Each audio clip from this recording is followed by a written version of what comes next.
الحمد لله رب العالمين والصلاة والسلام على فخر المرسلين وإكرته الطاهرين المعصومين ولعنة الدائمة ولا أعدائهم أجمعين. سیرت سرور دو عالم آج کی تقریر نمبر 149 ہے اور اس سال کی 5ویں تقریر.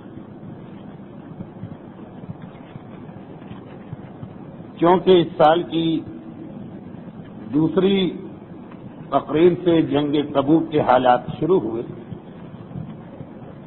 جو عالم اسلام میں اس اعتبار سے انتہائی اہم جنگ مانی گئی ہے. یہ پیغمبر کی زندگی کا آخری موقع تھا کہ رسول لشکر لے کے دشمن کے مقابلے کے لیے نکلے، اور یہ وہ واحد لڑائی ہے کہ جس میں اللہ کا رسول لشکر لے کے مدینے سے نکلا اور مولا کو مدینے میں چھوڑ دیا گیا. یہ جنگ تبوک خاصے تفصیلی اس کے حالات ہیں. اس سال کی دوسری تقریر سے اس کا بیان شروع ہوا تھا، تو آج کی تقریر گویا جنگ تبوک کے بارے میں چوتھی تقریر ہے. تاریخ اسلام میں مختلف غزووں کے اور جنگوں کے کچھ اور بھی نام ہوتے ہیں. ایک ایک لڑائی کے کئی نام ہیں. اسی لیے غزوہ تبوک کا بھی ایک اور غالباً زیادہ مشہور نام عربی کتابوں جیش الاسرہ. غزوہ تبوک تو اسے کہا گیا ہے، لیکن اس کے علاوہ ایک اور نام ہے جیش الاسرہ.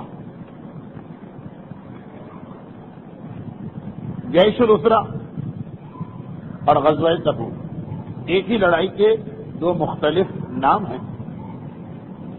غزوہ تبوک اس لیے کہا گیا کہ اس جنگ میں اللہ کے رسول خود گئے تھے، اور جس جنگ میں رسول خود جائیں وہ غزوہ کہلاتی ہے. اور چونکہ عرب اور شام کی سرحدوں کے قریب ایک شہر تبوک ہے، وہاں تک اللہ کا رسول تشریف لے گیا تھا اور وہاں قیام کیا تھا. تو پیغمبر خود گئے اس لیے لڑائی غزوہ کہلائی. تبوک تک گئے اس لیے اس کا نام ہو گیا غزوہ تبوک.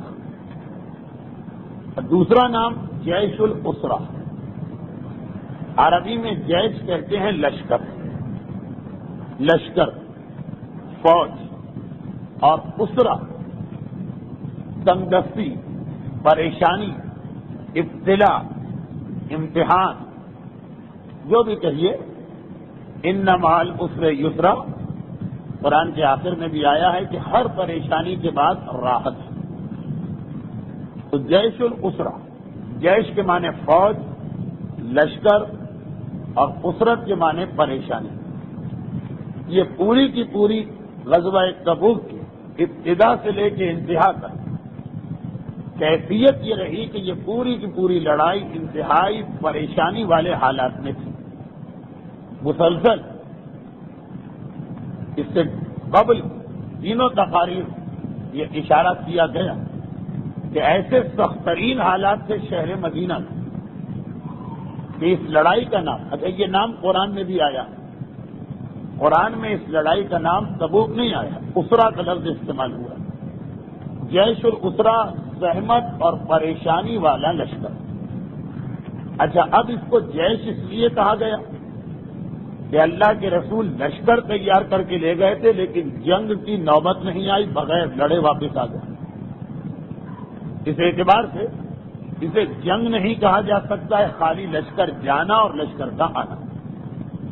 یہ 2-4-5 منٹ میں نے اس لیے اس مسئلے پر صرف دیے کہ بعض اوقات قرآن کی تفسیر اور عربی اور فارسی سے ڈائریکٹ ترجمہ ہونے والی کتابوں میں غزوہ تبوک کے بدلے اس کا دوسرا نام استعمال ہوتا ہے. اور اسی دوسرے نام کے حوالے سے ایک مرتبہ پھر یہ یاد دلا دیا جائے کہ جس وقت اس جنگ کی نوبت آئی تھی، اگرچہ جنگ تو نہیں ہو سکی، جو تیاریاں جنگ کی ہو رہی تھیں وہ مسلمانوں کے لیے بڑا سخت زمانہ تھا. 1 سال سے قحط ہے، اور عین وہ موقع کہ جب لوگوں کے باغات جو مدینے کے باہر خیبر تک پھیلے ہوئے ہیں، بلکہ خیبر کے بھی آگے تک، جب وہاں سے فصلیں کٹ کٹ کے آنے کا وقت آ رہا تو عین اس موقع پہ کہا جا رہا ہے کہ تمہیں مدینہ چھوڑ دینا. 1 سال کا قحط، اب قحط ختم ہونے کے آثار ہیں، باغات سے فصلیں آ رہی ہیں اور پہنچنے والی ہیں چند دنوں میں، اور عین اس موقع پہ کہا گیا کہ تمہیں اس جنگ کے لیے نکلنا. اور اس سال گرمی بھی بہت زیادہ تھی اور بارشیں بھی بہت کم ہوئی. یہ سارے فیکٹرز جمع ہو گئے. ایک معمولی درجے کا مومن تو کبھی بھی قدم آگے نہ بڑھا، اور مدینے کے اندر منافقین ایک کثیر تعداد میں تھے، خصوصاً فتح مکہ کے بعد. تو گویا یہ پورا کا پورا غزوہ آخر میں یہ لگا جس طرح پیغمبر گئے، کوئی جنگ نہیں ہوئی، بغیر جنگ کے واپس آ گئے، اور اللہ کے رسول کو معلوم تھا کہ جنگ نہیں ہوگی. تو ایسا یہ لگا کہ یہ پورا کا پورا پروردگار کی جانب سے ایک امتحان تھا شروع سے آخر، اور اسی امتحان کی کیفیت بیان کی جا رہی تھی کہ یہ امتحان اللہ نے کس طرح سے لیا. مگر ایک مرتبہ پھر صرف اتنا یاد دلا دیا جائے کہ دنیا کی سب سے بڑی طاقت اس زمانے کی روم، جس کا کیپٹل قسطنطنیہ تھا، جو اس زمانے میں قسطنطنیہ کہلاتا تھا، آج استنبول کہلاتا ہے. اور شام سے آنے والے تجارتی قافلے نے بتایا کہ رومن ایمپائر کے حکمران رومی سلطنت کے بادشاہ قیصر نے مسلمانوں کے خلاف حملے کے لیے فوجوں کو نہ صرف یہ کہ تیار کیا بلکہ لے کے چل پڑا ہے. اور شام کا ایک بہت مشہور شہر ہے ہمس، جسے اردو میں اکثر لوگ ہمس یا ہمس پڑھتے ہیں. ہمس بڑی ہے، میم سواد ہے کے نیچے زیر ہے، میم ساکن ہے، ہمس. یہ دمشق اور قسطنطنیہ کے درمیان، بلکہ یہ کہیے کہ بہت قریب ہے دمشق سے. تو یہاں تک ان آنے والوں نے اطلاع پہنچا دی کہ وہ روم کا بادشاہ اپنی فوجیں لے کر قسطنطنیہ یعنی استنبول سے چل پڑا اور ہمس تک پہنچ چکا ہے. اور دمشق جہاں گورنر رہتا ہے روم کا بادشاہ وہاں نہیں رہتا ہے، گورنر، اس نے اپنی فوجوں کو جابلقہ میں جمع کر دیا. یہ جابلقہ دمشق سے باہر ایک چھوٹا سا شہر ہے، یعنی فوجوں کا موومنٹ شروع ہو چکا ہے، فوجوں کی حرکت شروع ہو چکی ہے. اور شام اور عرب کی سرحد پر واقع 5 قبیلے، غسان ہے، تنوع ہے، ساحلہ ہے، بنو لخم ہے، 5 قبیلے، بنو جزام ہیں. یہ 5 قبیلے بھی جو اصل میں عرب ہیں، کافر عرب ہیں، شام اور عرب کی سرزمین پہ رہتے ہیں، انہوں نے بھی رومی بادشاہ کا ساتھ دینا قبول کر لیا. تو اب کیفیت یہ بنی کہ جنگ اتنی یقینی ہے کہ قسطنطنیہ سے وہ لشکر لے کے چلا. لیکن یاد رکھیے کہ اس وقت دنیا کی سب سے بڑی سلطنت، اس کے حکمران کا بنفس نفیذ آنا، یعنی مسلمانوں کے درمیان تو یہ تصور اور تاثر پھیل گئے کہ یقینی طور پر وہ اسلام کا خاتمہ کرنا چاہتا ہے، ایک عام جنگ نہیں لڑنا چاہتا. ورنہ اتنی بڑی طاقت کا حکمران خود فوجیں لے کے نہیں چلتا. وہ اپنے گورنر کو ایک خط لکھ سکتا تھا کہ تم عرب کے برابر میں شام میں گورنر، تم جاؤ لشکر لے کے اور مدینے پہ حملہ کرو. نہیں، اطلاع یہ ملی اس سپر پاور کا سربراہ مملکت خود آ رہا. اس کا مطلب یہ ہے کہ وہ ایک فائنل اور ایک حتمی لڑائی لڑنے کے لیے آ رہا. اور مسلمان پہلے ہی سے یہ توقع کر رہے تھے کہ غزوہ موتا کے بعد شام کا حکمران کوئی نہ کوئی قدم اٹھائے. چنانچہ لوگوں نے اس خبر کو آسانی سے قبول کر لیا. اب اللہ اور اللہ کی طرف سے رسول کو یہ اطلاع ہے کہ ایسا کچھ بھی نہیں، یعنی یہ خبر غلط ہے. ابھی لوگوں کو نہیں پتا، ابھی تو آنے والے قافلے نے اتنے یقین کے ساتھ کہا، اور کیونکہ پہلے سے لوگ سوچ رہے تھے کہ کچھ ہونے والا ہے شامیوں کی طرف، اس لیے مسلمانوں کو یقین آ گیا اللہ کے علم میں ہے کہ نہیں اللہ کے لیے یہ کہنا بھی کچھ اچھا نہیں لگ رہا، پیغمبر کے علم میں ہے کہ ایسی کوئی بات نہیں۔ نہ شام کی فوجیں آگے بڑھی ہیں جابلقہ میں، نہ قسطنطنیہ سے شاہ روم اپنی فوجوں کو لے کے آیا، لیکن جیسا کہ میں نے عرض کیا امتحان لینا تھا، اور امتحان کے لیے یہ بہترین ماحول بن گئے کہ دشمن اور اتنے بڑے دشمن کی آمد کی خبر پائی۔ اچھا پیغمبر اسلام یہاں پر پہلے تو اسی حکمت عملی کا مظاہرہ کی جس کا مشورہ بعد میں مولا کائنات خلیفہ ثانی کو دیا تھا کہ اگر یہ عیسائی بادشاہ جو اس وقت دنیا کا سب سے طاقتور حکمران اگر یہ اپنی فوجیں لے کے آگے بڑھایا تو دو طریقے ہو سکتے ہیں، یا ہم انتظار کریں مدینے میں جس طرح جنگ خندق ہوئی تھی کہ دشمن آگے بڑھتا ہو یہاں تک آ جائے، لیکن اب مقابلہ مکے کے کافروں سے نہیں، اس وقت دنیا کی سب سے بڑی طاقت سے، تو ایسے دشمن سے مقابلہ کرنے کے لیے بہتر ہی کہ آگے بڑھ کے مقابلہ کرو تاکہ اگر خدا نہ خواستہ ہمیں شکست بھی ہو جائے تو ہمارے پاس واپس آ کے سر چھپانے کی کوئی جگہ باقی ہو، یعنی ہمیں قدم جمانے کے لیے کوئی جگہ مل جائے، اور اگر دشمن کا انتظار کیا وہ ہمارے اپنے شہر دارالخلافہ میں آ گئے اور خدا نہ خواستہ ہم ہار گئے تو اب کہاں بچ کے جائیں اور کہاں جا کر دوبارہ جواب دینے کی تیاری کریں۔ اللہ کے رسول کو معلوم ہے کہ ایسا کوئی واقعہ پیش ہی نہیں آنے والا، اگر سیرت رسول کا مقصد ہے مسلمانوں کو ان تمام چیزوں کے طریقے سکھانا، چنانچہ پیغمبر مکے کے کافروں کے حملے کے لیے ہمیشہ انتظار کیا کہ وہ مدینے کے قریب آئے، روم کے بادشاہ کا مقابلہ کرنے کے لیے مدینے سے اتنی دور گئے۔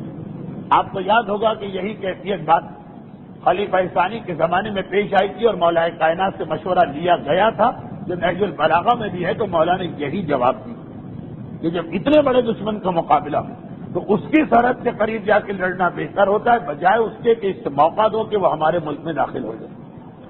اگر یہ مسئلہ خالی ظاہری دشمن کا نہیں، یہ ڈش اینٹینا اور ٹیلی ویژن اور سیٹلائٹ کے اندر بھی تقریباً وہی مسئلہ ہے جہاد، کبھی تلوار اور تیر لے کے دشمن ہم پہ حملہ کرتا اور کبھی یہ ٹی وی ڈرامے اور فلمیں اور گانوں کے ذریعے سے ہم پہ حملہ کرتا، تو وہاں بھی حکمت عملی یہی کہ سوائے چند انتہائی طاقتور عقیدہ رکھنے والوں باقی لوگوں کے لیے یہ خود ایک خطرناک چیز ہے کہ دشمن کو پہلے اپنے گھر میں آنے دیں اور پھر آپ یہ کہیں کہ ہم اس کا مقابلہ کریں گے، جو اکثر لوگ یہی بہانہ بناتے ہیں کہ ڈش اینٹینا میں کچھ اچھی چیزیں بھی ہیں تو کچھ بری چیزیں بھی، میں نے جملہ الٹا کہہ دیا، کچھ بری چیزیں ہیں تو کچھ اچھی چیزیں بھی، تو ہم اپنے گھر میں اس کو آنے دیتے ہیں، پھر بری چیزوں کو روک لیں گے، اچھی چیزوں کو دیکھیں گے۔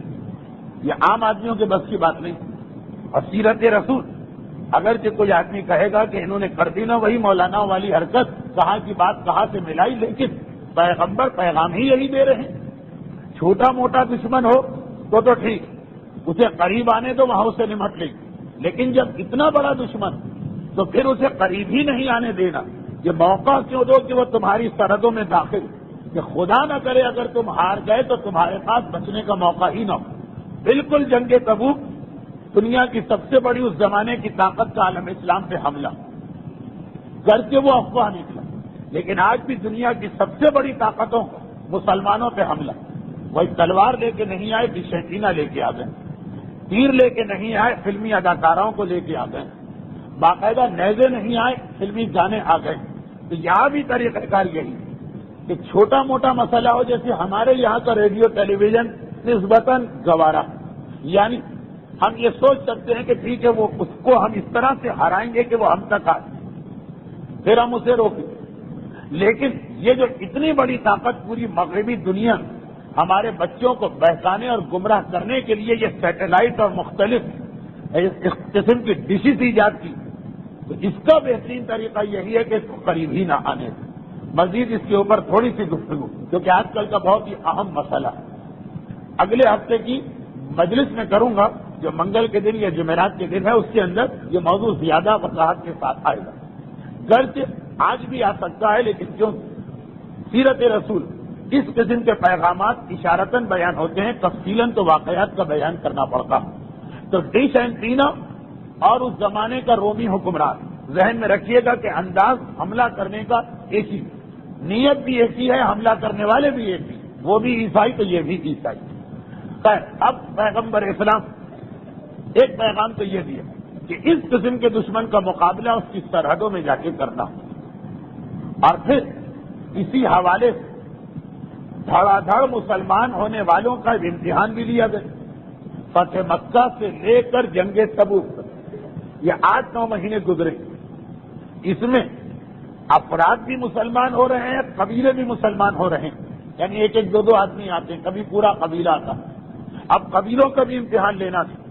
چنانچہ اگر شام کے بادشاہ اطراف کے قبیلوں کو مٹائے تو پیغمبر نے بھی مدینے سے مختلف قبیلوں کو خط بھجوائے کہ ہم جا رہے ہیں اس رومی بادشاہ کا مقابلہ کرنے، اپنے لشکر لا کے ہمارا ساتھ دو۔ بنو غطفان، بنو اسد، بنو سعید، پوری ایک لسٹ علماء نے لکھی۔ ان قبیلوں جو 9 ہجری کے شروع سے اسلام کو لا رہے ہیں، اب تک ان کے امتحان کا کوئی موقع نہیں بنا۔ ایک یہ بھی یہاں پہ پیغمبر اسلام اس خبر سے فائدہ اٹھائے، فائدہ نہیں یعنی ایک ٹیسٹنگ ہو گئی، ایک آزمائش ہو گئی۔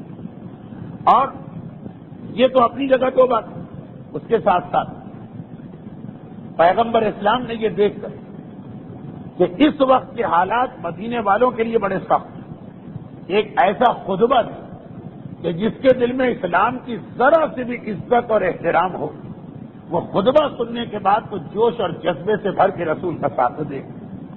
چنانچہ پھر ہم نے دیکھا کہ وہ خطبہ جو گزشتہ منگل کو یعنی تقریر نمبر 148 میں آئی، اس نے مدینے پہ باقان ایک اثر کیا، اور مدینے کے وہ تمام افراد جو شروع میں ذرا گو کی کیفیت میں ایسے جوش و جذبے سے بھر گئے کہ پیغمبر اسلام کا ساتھ دینے کے لیے اپنے اپنے گھروں سے نکل آئے۔ اللہ کے رسول اس موقع پر ایک اور حکمت عملی نئی اختیار کی۔ میں نے کئی دفعہ یہ جملہ ان 4 تقریروں میں کہہ دیا کہ غزوہ تبوک میں سارے طریقے بدلے جا رہے ہیں۔ ایک نیا طریقہ یہ بھی اختیار کی کہ پہلی مرتبہ چندے کی اتنی بڑی اپیل کی گئی کہ باقاعدہ طور پر پیغمبر اسلام نے لشکر کو حرکت دینے سے انکار کر دیا، کہا نہیں، لشکر بعد میں تیار ہو، پہلے ہر مسلمان کی ذمہ داری ہے کہ اس لشکر کی تیاری کی خاطر چندہ دے گا۔ بدر، احد، خندق، خیبر، فتح مکہ، طائف، حنین، صلح حدیبیہ، کتنی مرتبہ لشکر اسلام تیار ہو کے نکلا تھا، مگر چندے کی ایسی اپیل اس سے پہلے کبھی نہیں ہوئی۔ پیغمبر اسلام دنیا سے جانے والے، مسلمانوں کے ایمان کا، مسلمانوں کے مالی قربانی کا، جانی قربانی کا، سب کا امتحان لیا جا رہا ہے۔ باقاعدہ طور پر کئی دن تک اس لشکر کو روکا گیا، کہا کہ نہیں، پہلے لوگ چندہ دیں، اس کے بعد پھر یہ طے ہوگا کہ کون جانا ہے اور کون نہیں جانا ہے۔ اس انداز باقی جو لشکر گئے تھے فوری اپیل ہوتی تھی، سامان جمع ہوا، نکل کھڑے۔ یہاں تو باقاعدہ طور پر نہ صرف یہ کہ چندے کی اتنی بڑی اپیل کی گئی بلکہ انتظار کیا گیا، بلکہ باقاعدہ اس چندے کو لوگوں کے سامنے رکھا گیا، کیونکہ پرانے زمانے میں چیک کا، ڈرافٹ کا یا نوٹوں کا رواج نہیں تھا۔ چندے کے اندر لوگ سامان لے کے آتے ہیں، ایک جگہ فکس کی گئی کہ ہر چندہ لانے والا اپنا سامان یہاں لا کے رکھے، اور مسلمانوں میں ایک مقابلہ بھی شروع ہوا۔ نیکیوں کا مقابلہ اللہ کو پسند بھی ہے کہ کون زیادہ سے زیادہ قربانی دیتا ہے۔ یہ بھی اس سے پہلے کسی لڑائی میں ہم کو یہ مناظر نظر نہیں آئے، لیکن ہاں یہاں بھی ایک انتہائی اہم پیغام ہمارے سامنے آیا۔ ایک جملہ اور میں 2 تقریروں سے کہتا آ رہا ہوں، آج بھی کہا کہ یہ سارے کے سارے مقاصد ایک طرف، منافقین کو پہچانوانا ایک طرف۔ سنا یہ چندے جب جمع ہوئے، جب چندے جمع ہوئے، ہر ایک نے پیسے لا کے دیے، حتیٰ یہ کہ شاید یہ عالم اسلام میں پہلا موقع تاریخ اسلام کہ یہ جملہ آ گیا کہ عورتیں تک چندے کی مہم اتنا بڑھ چڑھ کے حصہ لے رہی کہ کثیر تعداد میں واحد یہ لڑائی ہے کہ جس میں زیورات بھی جمع ہوئے۔ بدر، احد، خندق، خیبر، وہاں بھی، لیکن وہاں تیر، تلوار، گھوڑے، اونٹ یہ چندہ ہوتا تھا، اور وہ بھی فوری چندہ ہوا، لشکر کو جو ملا دے کر لشکر کو آگے بڑھا دیا گیا۔ یہاں ٹھہرا جا رہا ہے، عورتوں تک کے زیورات چندے میں قبول کیے جا رہے ہیں۔ آج کل تو ہم بہت کثرت کے ساتھ سنتے ہیں کہ فلاں خاتون نے اپنا سارا زیور راہ خدا میں دے دی، فلاں خاتون نے اپنی بیٹی کا جہیز کبھی ضرورت پڑی دین کو تو دے دی. لیکن تاریخ اسلام میں یہ جنگ تبوک پہلا موقع جہاں زیورات کا تذکرہ نمایاں طور پہ ہوا. مگر پھر وہی ایک اہم پیغام کہ اللہ کے یہاں اہمیت نیت کی ہوتی، مقدار کی نہیں ہوتی. کس نے کتنے خلوص کے ساتھ دیا ہے اس کا کم تحفہ ان لوگوں کے تحفے پہ حاوی آئے گا جنہوں نے زیادہ دیا ہے لیکن کم خلوص کے ساتھ. اب دیکھیے اس کا یہ مطلب نہیں ہے کہ جو زیادہ دے تو وہ بغیر خلوص کے دے رہا، نہیں، خلوص کی ڈگریاں ہوتی. چنانچہ یہیں پر وہ ایک بہت مشہور واقعہ ہمارے سامنے آیا جس کو قرآن سورہ توبہ کی آیت نمبر 65 میں نقل کیا، اور وہ یہ کہ لوگ اپنے پورے گھر کا سامان اٹھا کے لے آئے. کسی نے آدھا سامان، کسی نے چوتھائی سامان، کسی نے پونا سامان، کسی نے پورا سامان دیا. عورتوں نے زیورات دے 70 ہزار دینار ایک ایک آدمی کی طرف سے آئے. دولت کا ڈھیر نظر آ رہا. جب یہ سارا چندہ جمع ہو چکا تو صبح کے وقت ابو عقیل انصاری، ایک غریب مسلمان، ہانپتا تھکن کے آثار اس کے چہرے پہ نظر آ رہے ہیں، اور وہ ایک طرف بہت تھکا ہوا لگ رہا، یعنی محسوس ہو رہا ہے کہ یہ ساری رات تک جاگا ہوا، اور دوسری جانب بہت شرمندہ لگ رہا.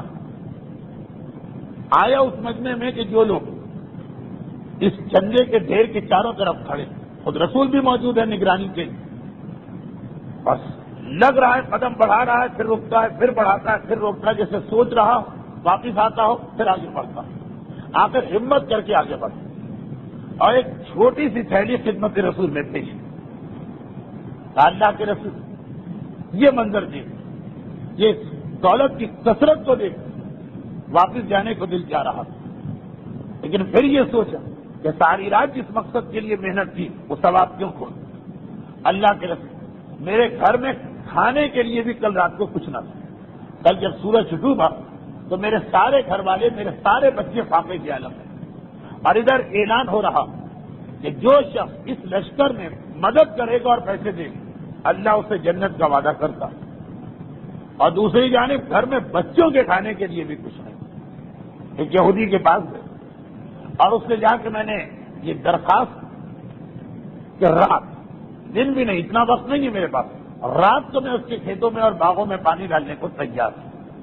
ایک سا پہ معاملہ طے پایا، سا یعنی آج کل کے حساب سے تقریباً 3.25 کلو. سیر میں یہ تقریباً 3.5 سیر بنتا ہے، 3.25 کلو. یہ سا کا مسئلہ ہماری صرف میں کئی جگہ آتا، مگر خصوصیت کے ساتھ 2 مقامات پر. فطرہ ایک سا کھجور کا نام یا گندم کا نام. فطرے کے لیے اسلام نے پیمانہ بتایا کہ فطرہ، لوگ آگے پوچھتے کتنے روپے نہیں ہے شریعت، پیمانہ 3.25 کلو کھانے پینے کی چیز جس میں کھجور سب سے بہتر ہے. اور اس کے بعد جو تمہارے معاشرے میں عام رائج تھا، یعنی کتنا ہوا 3.25 کلو. اور دوسرا یہ مسئلہ آتا ہے غسل میں کہ جب غسل کرو تو مستحب یہ ہے کہ 3.25 کلو پانی میں غسل پورا ہو جانا چاہیے، سر کے بالوں سے لے کے پیر کے ناخن تک. الوضوء بمدن والغسل بصاع، پیغمبر کی حدیث، وضو ہونا چاہیے 3 پاؤ پانی میں اور غسل ہونا چاہیے 3.25 کلو پانی. اب یہ کلو اور پاؤ حدیث میں نہیں، یہ وہاں لفظ مد اور سا، وہی لفظ سا جو ابھی آیا. البتہ غسل کے بعد سے ایک عجیب حدیث غسل والے مسئلے کے ساتھ. ان قریب ایک ایسی قوم آئی رسول کی حدیث جو اس مقدار کو بہت کم سمجھے، جس کا نتیجہ یہ نکلے گا کہ پل صراط پہ جب وہ جائیں گے تو ان کے قدم پھسل جائیں گے. کوئی آدمی 3 کلو میں غسل کر سکے کہ نہ کرے وہ ایک الگ مسئلہ ہے، مگر اس کو یہ سمجھنا کہ غلط ہے اس کے لیے رسول نے کہا 3 کلو. ہاں یہ 3.25 سیر تھا، 3 کلو. آئیے اصل مسئلے میں. ابو عقیل انصاری نے کہا کہ میں نے ساری رات اس ایگریمنٹ کے ساتھ اس کے باغ کو پانی دی کہ 1 سا کھجور اجرت میں دی جائے گی. اور پھر یہاں بھی ایک اور بہت اہم پیغام، جب آدمی جذباتی ہوتا ہے تو شریعت کو بھول جاتا ہے، لیکن نہیں، یہ جذباتی تھا، یعنی جوش پیدا ہو رہا ہے، شریعت کو چھوڑ کے نہیں. کہ اللہ کے رسول جب صبح مجھے ایک ساتھ کھجور مل گئے 3 کلو، کلو میں 3 کا حساب، شیر میں 3.25 کا حساب، وہ کچھ جو تقریر میں آداد آگے پیچھے ہوئے ہیں اس کو صحیح کر لیا جائے۔ اچھا اب یہ میں لے کے آیا، گھر میں بچے فاقے سے، جب بچے فاقے سے ہوں تو کیا راہ خدا میں صدقہ اور خیرات دیا جا سکتا؟ کہ اللہ کے رسول میں نے 2 حصے کر دیے، آدھا سا تقریباً 1.5 کلو گھر والوں کے لیے چھوڑ کے آ رہا اور آدھا سا یعنی 1.5 کلو میں یہاں لا رہا ہوں، تو 3 کلو ہی کتنا کم تھا، اس میں بھی آدھا آدھا کر دیا۔ اب ایک مرتبہ منافقین کو ایک موقع مل گیا اور اشارہ کرنے لگے کہ دیکھا اس احمق کو بے وقوف، یہ جتانے کے لیے کہ میں چندہ لے کے آیا ہوں، لے کے آیا۔ ارے 1.5 کلو کھجور کی حیثیت کیا؟ یہاں کے گھوڑے مل رہے ہیں، اونٹیں مل رہی ہیں، 70,000 دینار مل رہے ہیں، جائیدادیں دی جا رہی ہیں، اس چندے والوں کی فہرست میں 1.5 کلو۔ مگر اللہ کے رسول نے دیکھا کہ کس خلوص سے یہ چندہ لایا گیا، ساری رات اس نے محنت کی فقط اس لیے کہ یہ چندہ جمع کرنے کی تاریخ ختم نہ ہو جائے۔ پیغمبر اسلام نے حکم اپنے غلام کہ یہ 1.5 کلو کھجور اور جتنا بھی سامان اب تک جمع ہے، سونے کے ٹکڑے، چاندی کے ٹکڑے، زیورات، درہم، دینار، اس طرح اس کو پھیلا دو کہ ہر چیز سے ایک ایک کھجور آ جائے، کھجور کو بکھیر کے رکھ دو چندے کے اس پورے ڈھیر پر، کیونکہ اس میں سب سے بہتر یہی ہے۔ یہ نہیں کہا کہ باقی سب بیکار، لیکن الفاظ سے لوگ غلط مطلب نکالتے، وہ جنہوں نے دیا وہ بھی قبول، لیکن سب سے بہتر وہ یہی۔ اور نہ صرف کہ اس انداز سے ابو عقیل انصاری کے خلوص کی جزا میں کہ درہم و دینار، سونے اور چاندی جسے قبول کیا گیا ہے، یہ نہ سمجھے کہ وہ بیکار، مگر ان سب پہ ترجیح دی گئی۔ ان کھجوروں جو اس بیچارے نے ساری رات محنت کر کے کمائی اور اپنے بچوں کو آدھا حصہ دیا تھا، آدھا یہاں لے کے آ گئے۔ دوسری جانب قرآن کے سورہ بقرہ میں آیت نمبر 65، سورہ توبہ آیت نمبر 65 قیامت تک کے لیے ایک پیغام بنا، اور وہ یہ کہ ابو عقیل انصاری کو مذاق اڑایا جا رہا، تو پیغمبر نے ایک طرف اتنا بڑا اعزاز دے دیا کہ مذاق اڑانے والوں کے چہرے اتر گئے، اور دوسری جانب قرآن میں ایک اصول آ گئے۔ ارشاد ہو رہا ہے عین اسی موقع کے الذین، منافقین کی پہچان بتائی جا رہی ہے، الذین یلمزون المطوعین من المؤمنین فی الصدقات والذین لا یجحدون الا جہدهم فیسخرون منهم سخر اللہ منهم ولہم عذاب علیم۔ دیکھو ان منافقین، یہ لوگ اپنے آنکھوں اور ہاتھوں کے اشارے سے یلمزون، آنکھوں اور ہاتھ وغیرہ کے اشارے سے کسی کا مذاق اڑانا۔ مذاق اڑانے کے کئی طریقے ہیں، ایک زبان سے مذاق اڑایا جاتا ہے، ایک ایکشن سے مذاق اڑایا جاتا ہے، اور آج کل یہ طریقہ بہت زیادہ بڑھتا جا رہا ہے۔ اس کا نام ہے لمز، ویل لکل ہمزۃ لمزہ۔ قرآن نے ایک اور مقام پہ جو کہا کہ تباہی اور آفت ہے غیبت کرنے والے کی اور اشاروں کے ذریعے سے کسی کا مذاق اڑانے والے کی۔ اشارہ، کسی کا قد چھوٹا ہے تو اشاروں سے، کسی کا قد بڑا ہے تو اشارے سے مذاق، کوئی بہت موٹا ہے تو اشاروں سے مذاق، کوئی بہت دبلا ہے تو اشاروں سے مذاق۔ جس طرح کے جو عیب ظاہر کیے جاتے ہیں اشاروں سے، زبان سے کچھ نہ کہا جاتا۔ بہت اداکاروں کا آج کل پروفیشن ہی یہی، لیکن ان کے علاوہ بھی عام زندگی میں گناہ کبیرہ قرار دیا گیا ہے مومن کا مذاق اڑانا۔ لیکن یہ واضح آیت کب آئی؟ یہ گناہ کبیرہ جب منافقین، اب پیغمبر سامنے کھڑے تھے اس لیے زبان سے تو مذاق نہیں اڑایا ابو عقیل، ہاتھوں کے ذریعے ایک دوسرے کو کوہنیاں مار مار کر، آنکھوں سے اشارے کر کر، اور قرآن نے کہا والذین، منافقین کی پہچان یہ یلمزون المطوعین، یہ مذاق اڑاتے ہیں نیکی کرنے والوں، من المؤمنین، جو مومنین میں سے نیکی کر رہے ہیں، پھر صدقات، صدقات کے بارے میں، والذین لا یجدون الا جہدهم، اور ان کا مذاق اڑاتے ہیں جن بیچاروں کے پاس کھانے کے لیے کچھ نہیں۔ یسخرون من، یہ لوگ ان سے مذاق کرتے ہیں، سخر اللہ من، اللہ ان سے مذاق کرے گا، ولہم عذاب علیم، اور انہیں دردناک عذاب دے گا۔ معصوم سے پوچھا اسی آیت کے بعد کہ اللہ کیسے مذاق کرے؟ معاذ اللہ، اللہ کے پاس تو جسم نہیں، کہ بات سلبیہ میں ہے اس کا جسم نہ ہونا، وہ ہاتھ سے اشارہ کرے کہ ہاتھ سے اشارہ کرے گا۔ اللہ کا مذاق الگ ہے، عذاب الگ، اللہ کا مذاق نہیں کہ ان لوگوں کو دولت دینا شروع کرے، جو مومنین کا کہ عیب اور مذاق کا طریقہ اختیار کرے گا. دولت دینا شروع کرے گا اس وقت جب انہیں کوئی ضرورت نہیں, اور عین اس وقت جب انہیں ضرورت ہے ساری دولت کھینچ لے گا. عام حالات ہیں دولت کی ضرورت بھی نہیں ہے پھر بھی دولت آ رہی, بنگلے ہیں کہ کوٹھیاں ہیں کہ مکانات ہیں کہ بیویوں کے زیورات, اور کبھی جوان بیٹا بیمار پڑا اور اس کی دوا اور علاج کرنا ساری دولت چھین لی. یہ اللہ کا ان سے مذاق ہے. اور قیامت کے دن ان کو جہنم میں بھیجنے کے بجائے پہلے جنت بھیجا جائے. اور جب یہ خوشی کے عالم میں جنت میں داخل ہوں گے ہمیں اجازت ملی ٹانگ پکڑ کے ان کو جہنم میں گرایا جائے. یہ اللہ کا مذاق ہے, اس لیے کہ تم نے یہاں مومن کا مذاق اڑایا. مومن کے مذاق کرنے والوں اللہ پہلے عذاب نہیں دے گا, پہلے ان سے بھی مذاق کرے گا اور اس کے بعد ان کو عذاب علیم دے گا. سورہ توبہ کی 65ویں آیت جنگ تبوک کی تیاریوں کے بارے میں نازل ہوئی. اور یہ تو قرآن نے ابو عقیل انصاری کا خلوص دیکھ کر ایک پورا پیغام دیا, ورنہ منافقین ڈبل مذاق اڑا رہے. جو ابو عقیل کی طرح تھوڑے پیسے لے کے آئے اس کا یہ مذاق اڑا رہے کہ دیکھو جی انہیں بھی شوق ہوا چندہ دینے کا, کھانے کے لیے کچھ ہے نہیں اور پیسے لے کے آ رہے تاکہ ہمارا نام آ جائے چندہ دینے والوں.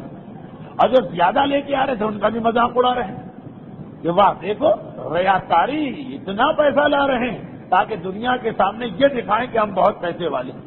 جو زیادہ پیسہ دے رہا اس کا بھی مذاق اڑایا جا رہا ہے, جو کم پیسہ دے رہا اس کا بھی مذاق اڑایا جا رہا ہے. اور اسی واقعے کے حوالے سے معصوم نے کہا کہ میرے بیٹے کے ظہور سے کچھ پہلے غیبت کے آخری ٹکڑے میں, جب غیبت کا زمانہ آخر میں آئے دنیا والوں کی یہی حالت ہو جائے.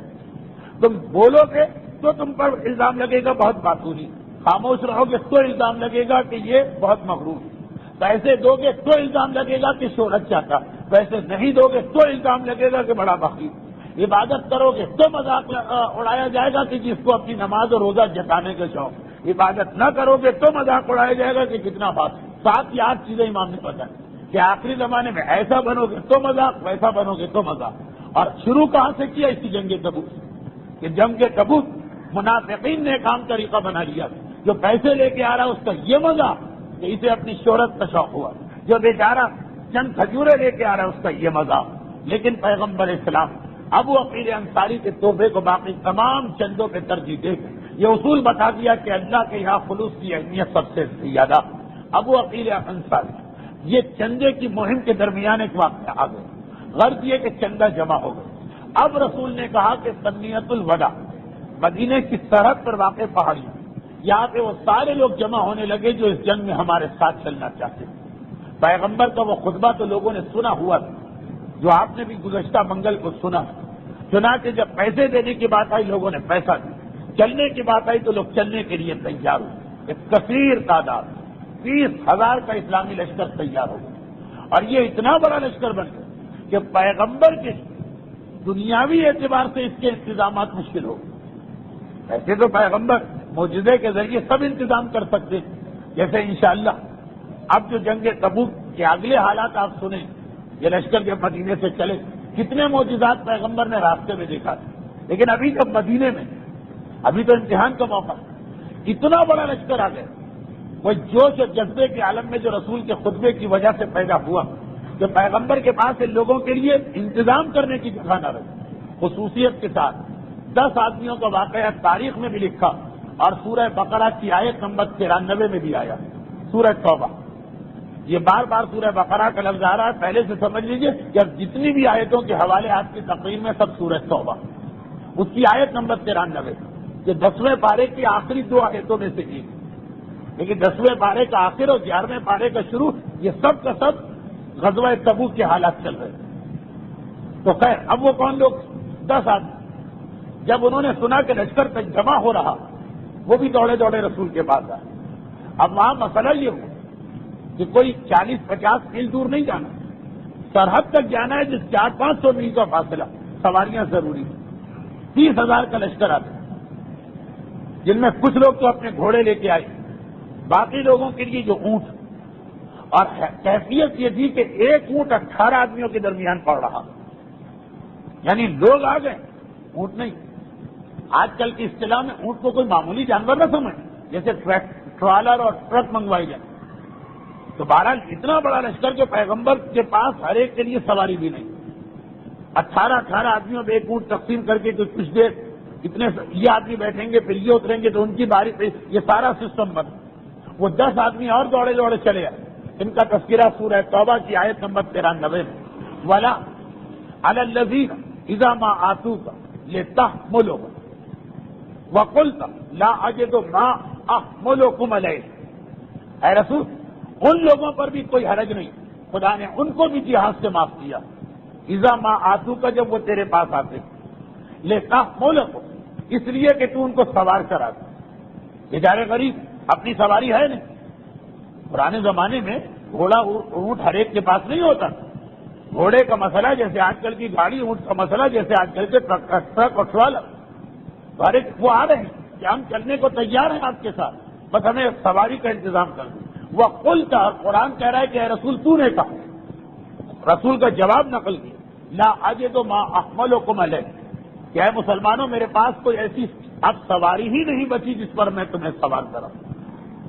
رسول کا یہ جواب اس کثرت کے ساتھ لوگ آئے کہ رسول نے واپس کرنا شروع کر دیا کہ میرے پاس سواری نہیں بچی جس پہ میں تمہیں سوار کروں. وَتَوَلَّوْا اور رسول یہ لوگ واپس کریں مگر کس حالت میں وَأَعْيُنُهُمْ تَفِيضُ مِنَ الدَّمْعِ ان کی آنکھوں سے آنسو جاری تھی. حزنا غم کی وجہ سے. کس چیز کا غم؟ اللہ یجدو کاش ان کے پاس کوئی ایسی چیز ہوتی ما ينفقون جسے یہ راہ خدا میں خرچ کرتے. روتے ہوئے جا رہے ہیں. ویسے کبھی ان کو اپنی غربت کا احساس نہیں. اللہ جس حال میں رکھے گا ہم راضی, مگر آج یہ رو رہے ہیں کاش ہمارے پاس بھی کوئی ایسا انتظام ہوتا کہ ہم بھی راہ خدا کے جہاد میں حصہ لیں. یہی وہ منزل.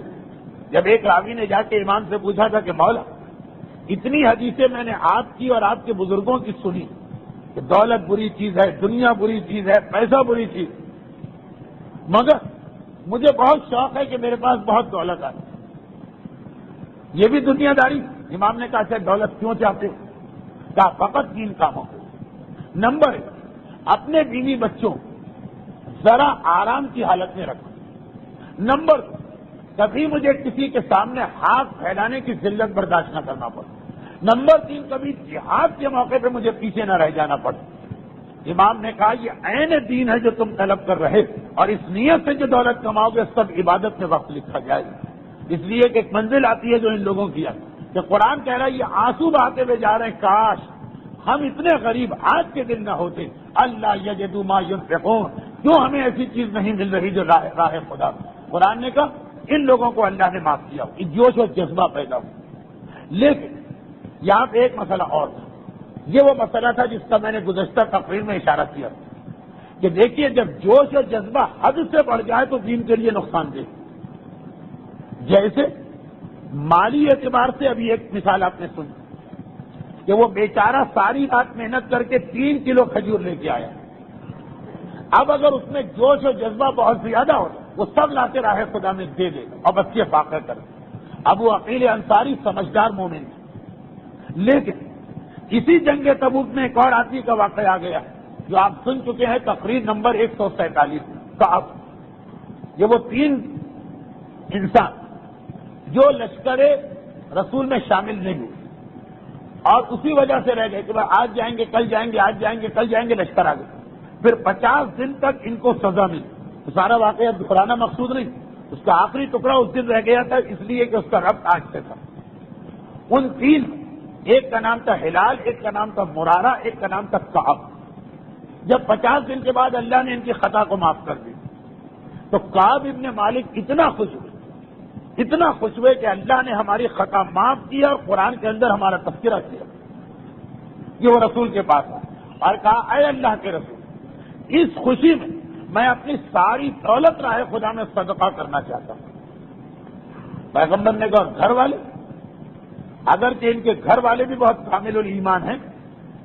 تقریر آپ سن چکے ہیں تقریر 147 کہ جب پابندی لگی تھی کہ کوئی ان سے بات نہ کرے تو ان کی بیوی رسول کے پاس نہیں. اے اللہ کے رسول میرے لیے شوہر کے ساتھ اس گھر میں رہنا جائز ہے یا وہ بھی میں چھوڑ کے چلی گئی. اے اللہ کے رسول کھانا وغیرہ پکا کے دینا صحیح ہے وہ بھی میں نہ پکاؤں. یعنی بیوی بھی اور بچے بھی اتنے مخلص. مگر رسول نے کہا یعنی ہو سکتا ہے بیوی بچے فاقے کو تیار ہو جائیں, لیکن مسئلہ یہ ہے کہ کیا ایک مرد کے لیے یہ جائز ہے کہ اس کے گھر والے بھوک اور پیاس سے تڑپے؟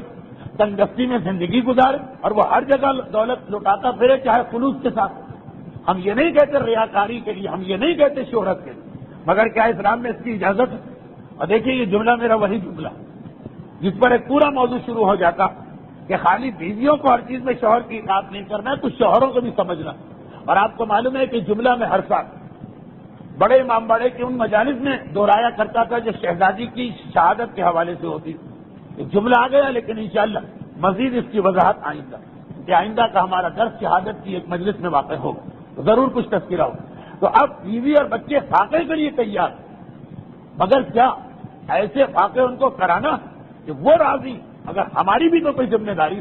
کعب ابن مالک, ابھی ابو عقیل انصاری آپ نے سنا جذبات میں آ گئے, مگر جذبات سے شریعت کے تابع. اور ادھر آئی کعب ابن مالک, یہ اور زیادہ جذبات میں آ گئے. اور ٹھیک ہے ان کا جذبات میں آنا بھی ذرا سمجھ میں آتا کہ اتنا بڑا گناہ, اور پھر اللہ آخر ان کو معاف کر دی. اتنے خوش ہے کہ اللہ کے رسول میں ساری دولت راہ خدا میں خرچ کرنا چاہتا ہوں. پیغمبر نے کہا بیوی بچوں کا کیا ہوگا؟ چونکہ کیونکہ پتا ہے کہ رسول اس معاملے میں بہت سخت. اس انصاری کا واقعہ جنگ تبوک سے پہلے پیش آ چکا کہ جس کا انتقال ہو, چند دنوں بعد پیغمبر نے اس کے بچوں کو بازار میں بھیک مانگتے دیکھا. بیچارے اس کا باپ تو بہت پیسے والا, صاحب حیثیت, صاحب ثروت, باغات کا مالک تھا, یہ بچے بھیک کیوں مانگ رہے؟ تو اللہ کے رسول جب اس کی موت قریب آئی, اس نے کہا مجھے اپنی قبر کا خیال میں سب راہ خدا میں دیتا ہوں. چنانچہ مرتے مرتے سب کچھ راہ خدا میں دے کے چلا گیا. پیغمبر نے فرمایا اگر تم لوگوں نے اس وقت اس کا واقعہ بتایا ہوتا تو میں اس کے جنازے کی نماز بھی نہ پڑھوں گا, کہ جو اپنے بچوں کو بھیک منگوانے کی منزل پہ لا رہا اور ادھر راہ خدا میں صدقہ بھی کر رہا ہوں.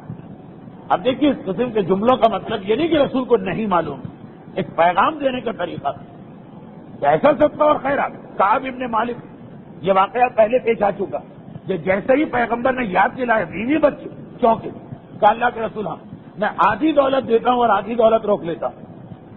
دولت کی محبت نہیں, یہ پورا دینے کو تیار تھے, رسول نے روکا, پیغمبر نے کرنے آدھی بھی نہیں.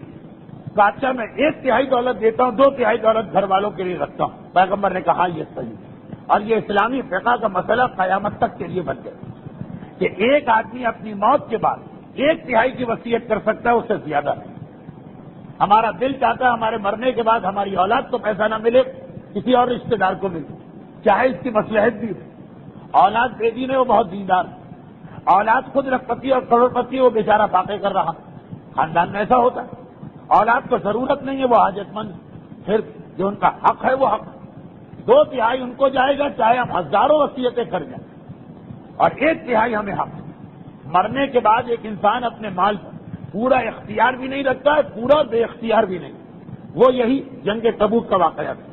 پیغمبر نے کہا 1/3 تک دے سکتے, 2/3 روکنا. البتہ یہ فقہی مسئلہ نہیں, زندگی میں ایک آدمی کو حق ہے ساری دولت راہ خدا میں دینے, اصل مسئلہ موت کے بعد کا. مگر اس میں بھی رسول نے کہا کہ جو زندگی میں تمہیں اختیار رسول پسند نہیں کرتی, یہ جذباتی قربانی جس میں فوری کوئی چیز دیکھی جا رہی ہے, مستقبل پہ غور نہیں کیا جا رہا.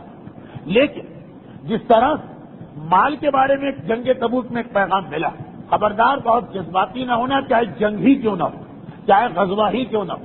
اسی طرح جان کے بارے میں بھی ایک پیغام ملا. پیغمبر اسلام کی اس تقریر جو ہمارے سلسلے میں گزشتہ منگل کو 148ویں تقریر بنی تھی, اس کے اثرات پر اس آج کے دن بحث ہو رہی ہے. اثرات یہ ہوئے کہ مال میں لوگ کتنا قربانی دینے کو تیار ہیں. اسی طرح پیغمبر دیکھ رہے ہیں کہ جو منافق ہیں ان کی بات چھوڑو, باقی لوگ اتنے تڑپے جا رہے ہیں کہ نہیں, رسول نے کہہ دیا جان اللہ کی.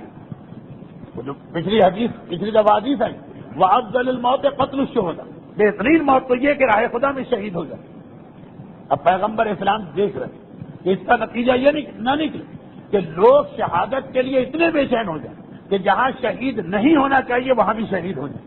اور جنگ تبوک میں یہ خطرہ زیادہ, اس لیے کہ لوگ تو اس جوش میں نکل رہے ہیں کہ ہمیں جا کے راہ خدا میں جہاد کرنا, اور رسول کو معلوم ہے کہ اس میں جہاد نہیں ہوگا, یہ موقع ہی لوگوں کو نہیں ملے گا.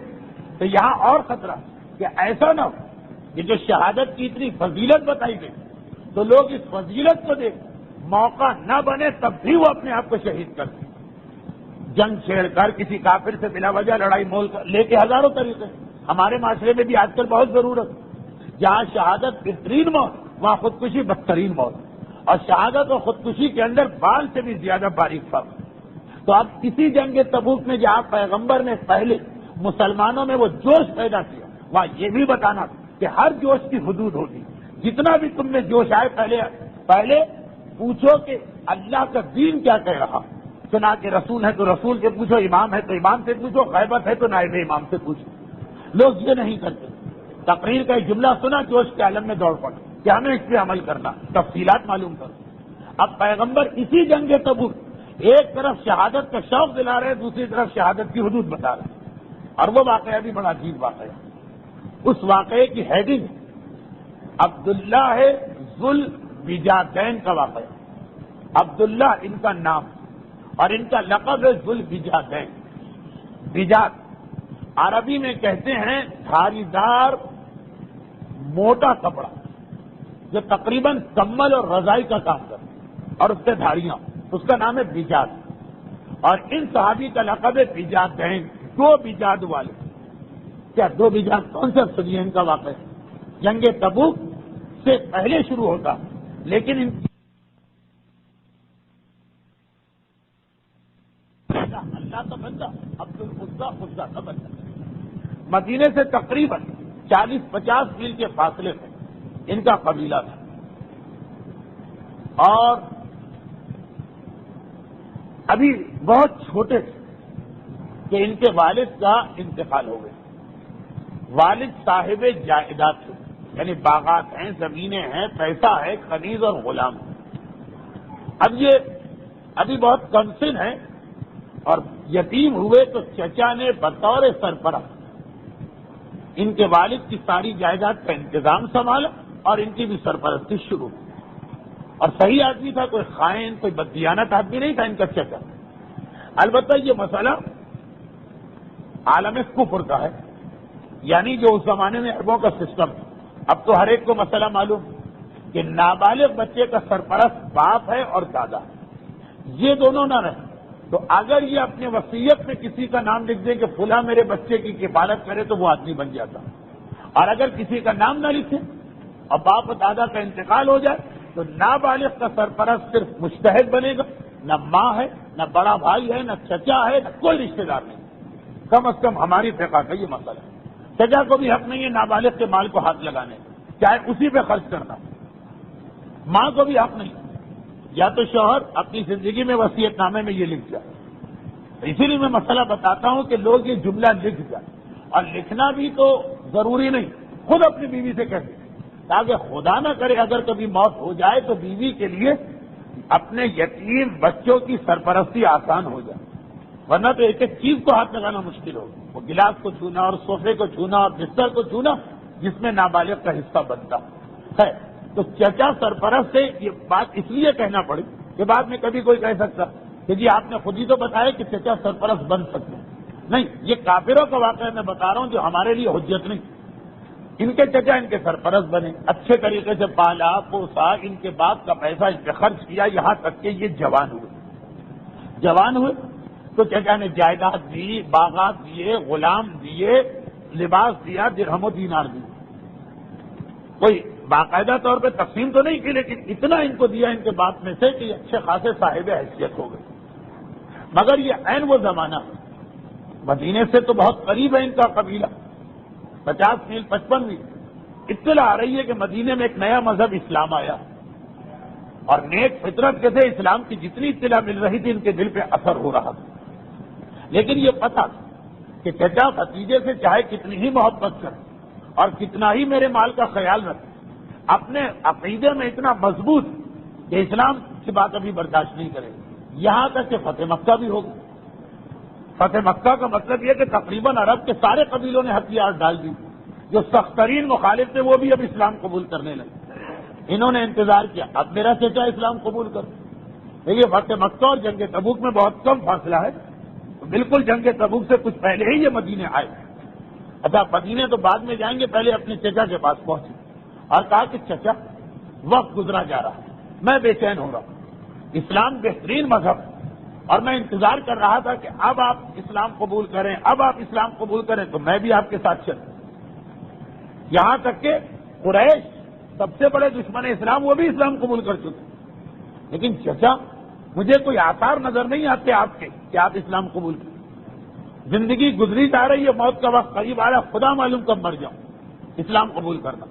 چچا نے سنا تو آپ قبول، تصور نہیں کر سکتا وہ اتنا اپنے عقیدے میں مضبوط، انتہائی فیض و غضب کے عالم میں کہا کہ تو نے کیا کہہ دیا، میرا بھتیجا اور ایسی بات کر، یہ یاد رکھ میں تجھ سے جتنی محبت کروں، تو میرے بھائی کی نشانی سے، مگر اپنے عقیدے سے زیادہ تجھ سے محبت نہیں کروں۔ کاش ہم اس کافر ہی کی طرح کے مسلمان بن جائیں، عقیدے سے زیادہ کسی سے محبت نہیں۔ اور یاد رکھ اگر تو نے میری بات نہیں سنی تو نہ صرف یہ کہ تجھے اس قبیلے سے دھکے دے کے نکالوں، بلکہ جو کچھ تیرے پاس مال و دولت ہے سب چھین لوں۔ کہا چچا مجھے پہلے سے اندازہ تھا، اور چچا مجھے معلوم ہے کہ یہ مال و دولت ایک دن مجھ سے چھیننا ہی چھیننا، آپ نہیں چھینیں گے تو موت کا فرشتہ چھین لے، اس میں سے کوئی چیز میرے ساتھ جانے والی نہیں، تو میں اس دن کا انتظار کیوں کروں اور اس کی خاطر اپنے عقیدے غلط عقیدے پہ کیوں رہوں؟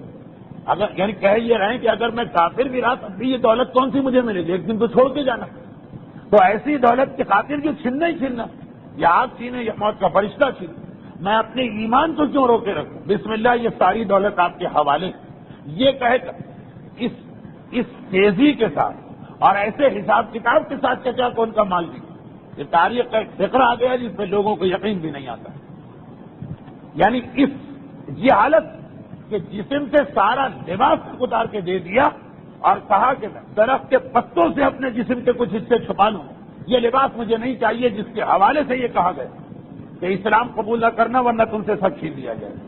اب چچا کے ذہن میں بھی ہوگا باغ ہے، جائیداد ہے، کنیز و غلام، جسم کے کپڑے کون اتارتا ہے؟ کپڑے تک اس نے اتار کے وہاں رکھ دیے، سر سے پیر تک مکمل طور پہ بے لباس کے تھا، صرف یہ پہلے سے تیاری کر کے آیا ہوگا کچھ درخت کے پتے، اور اسی حالت میں چچا کے گھر چلے گئے، یعنی پیر میں جوتے بھی نہیں ہیں، سر پہ ٹوپی بھی نہیں ہے، سر سے پیر تک چچا کی کوئی چیز اپنے پاس نہیں، سیدھا ماں کے پاس گئے۔ ماں نے بڑی حیرت کے عالم میں اپنے بیٹے کو اس کیفیت میں دیکھا، کہا بیٹا یہ کیا تجھ پہ سانحہ پیش آیا کہ سر سے پیر تک بغیر لباس؟ کہا کہ مادر گران چچا نے نہ صرف یہ کہ اسلام قبول کرنے سے انکار کیا بلکہ ساتھ میں دھمکی بھی دی تھی مال چھیننے، میں نے کہا وہ مال ہی مجھے نہیں چاہیے جس کے حوالے سے اسلام روکنے کی بات، اگر آپ کے پاس کوئی ایسی چیز کہ میں اپنا جسم صحیح طریقے سے چھپا سکوں تو وہ دے دیجیے، ورنہ میں اسی حالت میں اپنے رسول کی بارگاہ میں جاتا ہوں۔ ماں نے دیکھا اب سارا کنٹرول جائیداد پہ تو چچا کا، صرف ایک رضائی پڑی تھی رات کو اوڑھنے کی، وہی اٹھا کے دے دی کہ بیٹا یہی کچھ ہے میرے پاس۔ اس نے اسی وقت اس کو 2 حصوں میں تقسیم کیا، ایک حصے سے تہبند بنایا، دوسرے حصے کو کندھے پہ ڈالا، جس طرح ہم لوگ احرام پہنتے ہیں حج، اسی انداز سے مزے سے اپنے قبیلے سے نکل آئے۔ یہ اس کی بات نہیں ہو رہی جو پھٹے پرانے لباس پہن کے جوان ہوا، یہ اس کی بات ہے جس کے چچا نے اسے بہترین لباس پہنا کے رکھا، جس کے چچا نے اسے جائیداد اور دولت اور باغات دے دیے، فراڈ چچا نہیں تھا، دھوکے باز چچا نہیں تھا، خائن چچا نہیں تھا، لیکن اتنی محبت اسلام اس کے دل میں کہ سب چھوڑ دیں، اور 2 لباس، وہ لباس نہیں ہے ہمارے یہاں تراش پر بناوٹ کے سلائی پہ سینکڑوں روپے خرچ ہو جاتے ہیں، ہماری خواتین بوتیک میں جاتی ہیں 2000 سے 3000 کا جوڑا خریدنے کے لیے، خالی سلائی، وہاں سلائی کیا اس نے ایک مرتبہ 2 حصوں میں تقسیم کیا، ایک چادر کندھے پہ ڈالی، ایک چادر لنگی کے طور پہ پہنی اور مدینے میں داخل چلا، اپنے قبیلے سے پیدل ننگے پیر شہر مدینہ میں داخل، اور صبح کا وقت ہو رہا تھا، رات کے اندھیرے میں مدینے میں داخل ہو، یعنی وہ اندھیرا جو نماز شب کا افضل وقت ہے، دروازے کھل گئے شہر، مسجد النبوی کی دیوار سے ٹیک لگا کے بیٹھا، پیغمبر اسلام فجر کی نماز پڑھانے کے لیے ایک مرتبہ حجرے سے باہر آئے، دیکھا ایک غریب الوطن، ایک مسافر، جس کا سارا جسم بتا رہا ہے کہ وہ کتنی پریشانی کے عالم میں ہے، مگر چہرے پہ عجیب خوشی محسوس ہو رہی۔ سوال کیا من انتا، تو ہے کون؟ کہا میرا نام عبد العزا، آپ کی محبت اور اسلام کی محبت میں ہر چیز کو لات مار کے یہاں آیا۔ پیغمبر نے کہا آج سے تیرا نام عبداللہ، عزا کا بندہ نہیں ہے، تو اللہ کا بندہ، اور آج سے تو میرا مہمان۔ پیغمبر نے ایسے ہی مسلمانوں کے لیے اپنی مسجد کے باہر ایک چبوترا بنایا تھا جس کا نام تھا صفہ۔ آج بھی مسجد النبوی کے اندر، کیونکہ اب مسجد النبوی تو بہت بڑی ہو گئی، آج بھی یہ چبوترا موجود ہے. اسی چبوترے پر پیغمبر ہر اس آدمی کو رہائش کی جگہ دیتے تھے جو گھر بار کو چھوڑ کے مدینے آتا تھا. عبداللہ جو ذل بجادین 2 چادروں والے کہلانے لگے، ہم اور آپ 3 دن حج کے دوران وہ دو چادریں احرام کی پہنتے. کیا کیفیت و حالت ہو جاتی ہے لوگوں کی، پوچھے کیسے تڑپتے کہ کوئی طریقہ بتائیے کہ حج جلدی سے پورا. صرف 3 دن پہنی جاتی، 3 دن میں نہیں 2 دن. 8 ذی الحج کو احرام پہنتے ہیں، 10 ذی الحج کی سپہر کو اتار دیتے 2 دن، اور وہ ایک بوجھ بن جاتا ہے. لوگوں سے پوچھیے جو لوگ حج کرتے آئے، اب پوچھیے کیا. خدا سے دعا ہے کہ ہر مومن اور مومنہ کو حج کی سعادت نصیب کرے. خود دیکھ لیجیے. اور اس نے بس ساری زندگی انہیں 2 کپڑوں میں گزار دی، لیکن اتنا شوق عبادت کا کہ صفہ چبوترے پہ بیٹھ کے تلاوت قرآن کرتا رہتا ہے. اور اتنے زور زور کہ صفہ چبوترا اور مسجد نبوی میں کتنا فاصلہ، اتنا فاصلہ بھی نہیں ہے جتنا اس ممبر اور اس دیوار میں، اس سے بھی کم فاصلہ. اتنے زور سے تلاوت قرآن کرتا ہے کہ مسجد میں نمازی ڈسٹرب ہوتے ہیں. اسلامی فقہ کا ایک مسئلہ کہ کوئی ایسا عمل جس سے نمازی ڈسٹرب کبھی مکروہ ہے کبھی حرام. مسجد میں پہلا حق نماز ہے اور یہ اتنے زور سے تلاوت قرآن کرتے. کیوں گمشدہ چیزوں کا اعلان مسجد میں مکروہ؟ کیوں جلسوں اور جلسوں اور مجلسوں اور تقریبات کا اعلان مسجد میں مکروہ؟ کیوں اگر ایسے زور سے کوئی تقریر ہو رہی ہو کہ نمازی نماز نہ پڑھ سکے تو حرام؟ وہ ایک فقہی مسئلہ. آج کی تقریر میں اتنے مسئلے جمع ہوئے جا رہے ہیں کہ واقعات نہ رہ جائے. خیر، ان کی آواز بہت بلند ہونے لگی کیونکہ تمام علماء نے یہ واقعہ لکھا ہے، خواہ وہ اہل تشیع کے ہوں یا اہل تسنن. اس لیے اس واقعے کو بتا رہا ہوں. یہاں تک کہ ایک حضرت عمر نے یہ دیکھ کہ ان کی تلاوت قرآن سے مسجد کے نمازی ڈسٹرب ہو رہے ہیں، آپ انہیں کہا کہ اپنی آواز ذرا دھیمی کر دیں. قرآن کا ثواب ہے، مگر ایسا قرآن کہ جس سے لوگ نماز نہیں پڑھ پا رہے. جوش کی وجہ سے ان کی آواز. پیغمبر وہاں سے گزر رہے تھے، سب نے لکھا ایک ہی جملہ، داعوا یا عمر فإن خرج مہاجر إلى الله ورسوله. اے عمر اس کو چھوڑ. اور کوئی ہوتا تو اس کو یہ مسئلہ بتایا جاتا، داعوا یا عمر، اے عمر اس کو چھوڑ. فإن خرج، یہ اس حالت میں اپنے گھر سے نکلا کہ مہاجر إلى الله ورسوله، کہ اس نے اللہ اور رسول کی طرف ہجرت کی ہے یا اللہ اور رسول کی پناہ میں آیا ہے، اس کے لیے ان تمام چیزوں کی اجازت. اچھا، یہ تو ان چند مہینوں کا واقعہ جو پیغمبر کے مدینہ آنے کے بعد. دیکھیے، یہ فتح مکہ کے بعد اسلام لایا تو رسول خدا جب مکے سے مدینہ اور تبوک کی لڑائی 6 مہینے بنتے، اس دوران یہ آئے اور یہ واقعات پیش آئے. یہاں تک کہ پیغمبر نے وہ معرکۃ العریٰ خطبہ دی جو آپ نے گزشتہ منگل کو سنا. اور اتنی دفعہ میں نے اس تقریر کا نمبر بتایا کہ خطبہ تو کسی کو یاد نہیں ہوگا، نمبر سب کو یاد ہو گیا ہوگا. وہ 148ویں تقریر.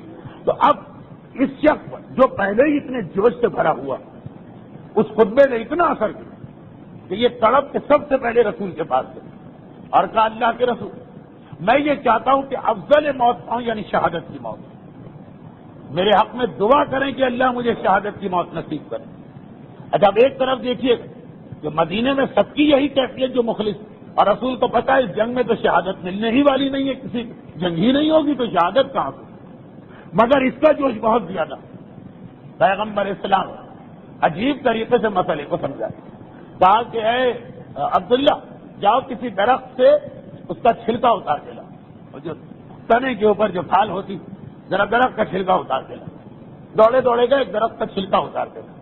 پیغمبر نے وہ ان کے بازوؤں پہ باندھا اور اس کے بعد کا اللہم حرم دمہ علی الکفار، اے خدا اس کے خون کو کافروں پہ حرام کر دے. عبداللہ ذوالبجادین پیغمبر کی یہ دعا سنی چونک اٹھی. کہا، اللہ کے رسول، عجیب بات کہ میں سب سے پہلے آپ کے خطبے کے بعد دوڑ کے آیا کہ مجھے شہادت چاہیے، آپ میری شہادت کی دعا کریں، اور آپ دعا کر رہے ہیں کہ کوئی کافر مجھے قتل نہ کرے. اللہم حرم دمہ، اے خدا حرام کر دے اس کے خون کو کافروں میں. اب وہ بہت تعجب ہوا عبداللہ کہ میں تو آیا تھا خاص شہادت کی دعا کی، یا رسول میری شہادت کا راستہ روک رہے ہیں. معاذ اللہ، یہ نہیں تو میرا جملہ تھا. ایک شکوہ کی. پیغمبر اسلام مسکرائے اور کہا کہ یاد رکھو، شہادت فقط میدان جنگ کا نام نہیں، کچھ اور طریقوں کی موت بھی ہے جسے اللہ نے شہادت قرار دیا. اب دیکھیے کیا پیغام مل رہا ہے ضمنی طور پر. کہ شہادت اور شہید کا ثواب بہت زیادہ ہے، مگر جب اس موقع پر شہادت ہو جو اللہ چاہتا ہے، غلط موقع پہ شہادت، وہ شہادت نہیں ہے، خودکشی میں۔ اچھا وہ آدمی کیا کرے کہ جس کے زمانے میں جہاد نہیں ہو رہا، تو پیغمبر نے شہادت کے دائرے کو وسیع کر دیا۔ تمہیں شہادت کا ثواب چاہیے، شہادت میدان جنگ ہی میں نہیں ملتی ہے، شہادت اپنے گھر میں بھی ملتی ہے۔ اب جیسے ان کا واقعہ پورا ہو جائے، پھر ایک مثال دوں اور آج کی مجلس اختتام کو پہنچے۔ پیغمبر نے کہا کہ اے عبداللہ تمہیں شہادت چاہیے نا، تو میری دعا میں شہادت کے خلاف کوئی بات نہیں، تمہارا خون کافروں پہ حرام ہے، تمہیں رتبہ شہادت مل کے رہے گا۔ عبداللہ کی سمجھ میں بات نہیں آئی، لیکن پیغمبر کا اتنا ہے کہ تمہیں رتبہ شہادت ملے گا، یہ اطمینان ہو گئے کہ اس دعا کا مقصد میری شہادت کو روکنا نہیں۔ اب بہت بات کا واقعہ ہے، لیکن ایک ہی جگہ واقعہ پورا ہو جائے، اس کو بات کے واقعے کو ابھی سن لیجیے۔ پھر یہ لشکر اسلام مدینے سے نکلا۔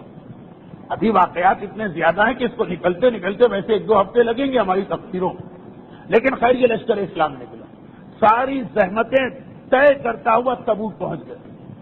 جس دن تبوک پہنچا اس دن عبداللہ ذوالبجادین کو انتہائی شدید بخار چڑھا، اور بخار لمحہ پہ لمحہ بڑھتا تھا، یہاں تک ایک رات ایسی آئی، پیغمبر نے تبوک میں کم سے کم 10 دن قیام کیا، بعض علماء نے تو مہینہ لکھ دیا۔ ایک رات ایسی آئی کہ بخار کے عالم میں یہ انتقال کر دیا، اور ان کے انتقال سے کچھ پہلے رسول ان کے پاس پہنچے اور کہا کہ یاد رکھ، بخار کے عالم میں اگر کوئی مومن مر رہا ہے، اس کی موت بھی شہادت کی موت ہے، تمہیں شہادت کا اجر چاہیے تھا، وہ پورا پورا تمہیں مل چکا۔ اور پھر تاریخ اسلام بڑے بڑے صحابیوں کی تمنا لکھی، حضرت عمر کی تمنا، حضرت عبداللہ ابن مسعود کی تمنا کہ کاش وہ موت ہم کو آئی ہوتی، اندھیری رات، اور پیغمبر اسلام بڑے بڑے صحابیوں کو بلا رہے ہیں اور کہہ رہے ہیں کہ اسی وقت اسی رات کے اندھیرے میں اس مرد مومن کی قبر کو کھودا جائے، اسے فوراً دفن کرنا۔ اجلہ صحابہ کرام قبر کھود رہے ہیں۔ جب قبر کھود گئی، پیغمبر نے بلال سے کہا کہ چراغ لے کے آؤ۔ بلال جیسا عظیم صحابی جو کبھی کسی کا غلام تھا، جنگ تبوک تک بلال کا نام سیدنا پڑ چکا تھا، سب کا سردار۔ بلال اپنے ہاتھ میں چراغ لے کے قبر کے سرانے کھڑے، پیغمبر اسلام خود قبر کے اندر اتر رہے ہیں، اور ادھر پیغمبر اسلام کے 2 صحابی جناب عبداللہ ذوالبجادین کا لاشا اٹھا کے لا رہے ہیں، اور عربوں کا ایک عام طریقہ ذرا لاش چلانے میں جلدی کرتے۔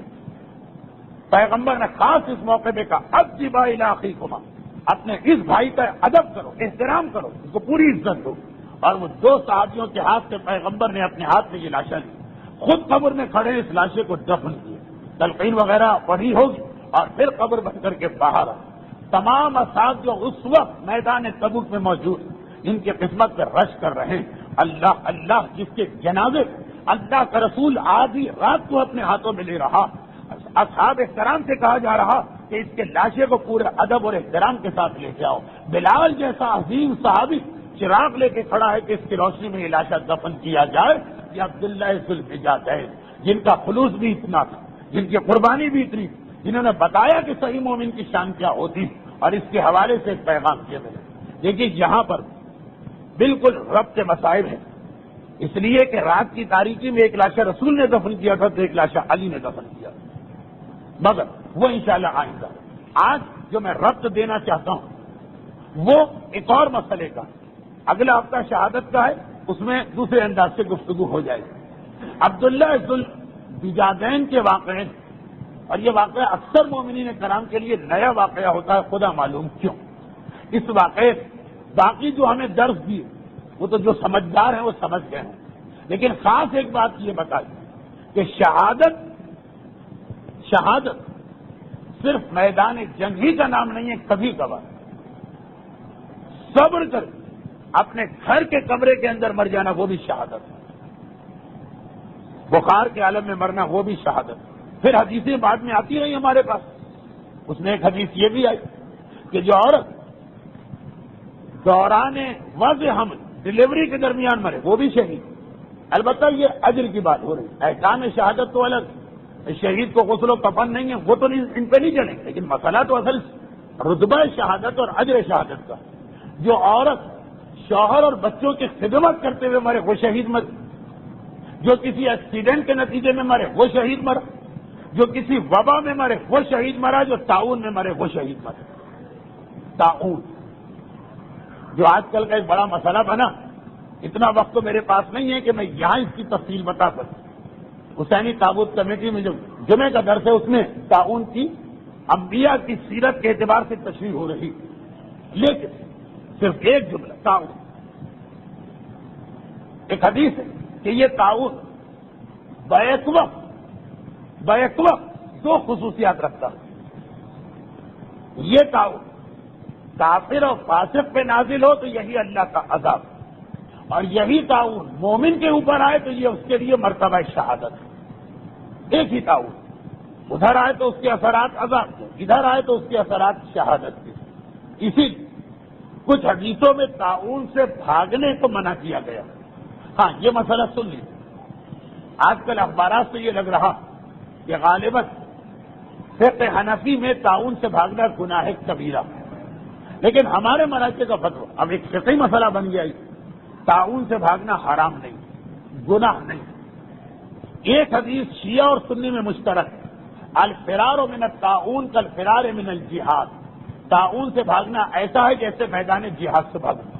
حدیث تو صحیح، ہمارے یہاں بھی معتبر، مگر ہمارے یہاں اس حدیث کی تشریح بیک گراؤنڈ وہ خلاصہ یہ ہے کہ جو آدمی اسلامی فوج میں شامل ہو کر سرحدوں کی حفاظت کر رہا اور زمانہ ایسا ہے کہ دشمن حملہ کرنے والا، اس وقت اگر اس فوج میں تعاون کی وبا پھیل جائے تب بھی وہیں پہ رہنا ہے، وہاں سے بھاگنا نہیں، کیونکہ وہاں سے بھاگنے کا مقصد اسلامی سرحد کو غیر محفوظ کر دینا، جبکہ دشمن بھی حملے کی تیاری کرنا، اس وقت بھاگنا۔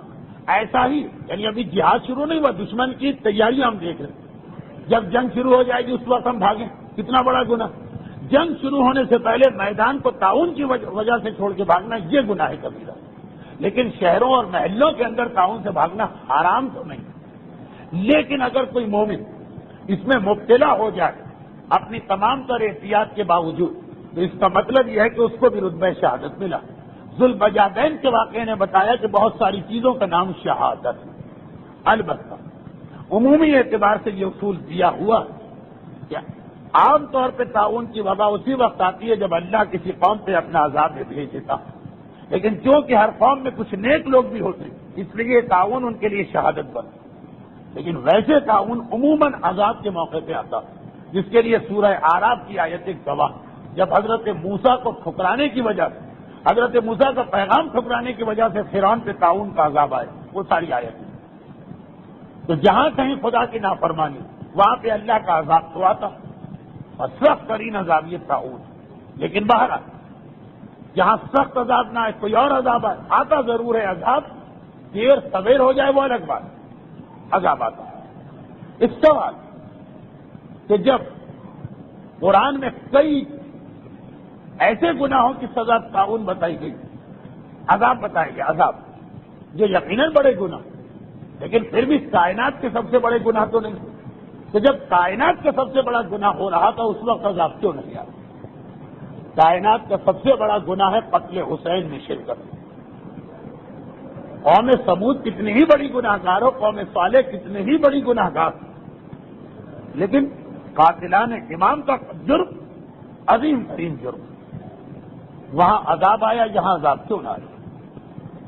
بس ہمیں ایک ہی وجہ نظر آتی، اور وہ وجہ یہی سمجھ میں آتی کہ عذاب یہاں بھی آ جاتا مگر اس عذاب کو حسین نے روکا ہوا۔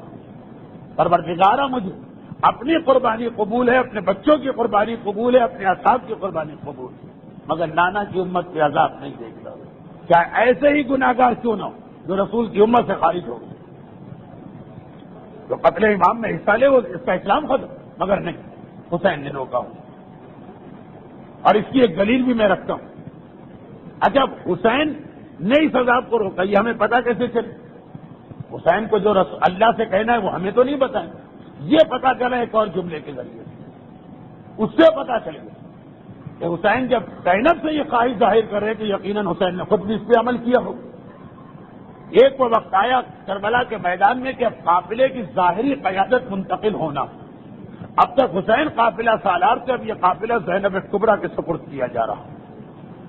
جب زینب کے سپرد یہ قافلہ کیا گیا تو میرے مولا نے چند وصیتیں بھی اپنی بہن زینب سے کی، ان میں ایک وصیت یہی تھی بہن زینب کتنی ہی بڑی مصیبت اور آفت آ جائے کبھی بد دعا کے لیے ہاتھ نہ پھیلا، جب زینب سے یہ کہہ رہے ہیں اس کا مطلب کیا ہے کہ خود حسین نے ہر موقع پہ اپنے ہاتھوں کو روکا ہوا ہو نہیں، ہر تکلیف مجھے گوارا، میں اس قوم پہ عذاب نہیں دیکھنا چاہتا ہوں۔ زینب سے بھی کہا زینب بہن اب قافلے کی قیادت تیرے حوالے، تو وہ اصول دے رہے ہیں جن اصولوں کے تحت حسین نے خود جہاد کربلا میں حصہ لیا۔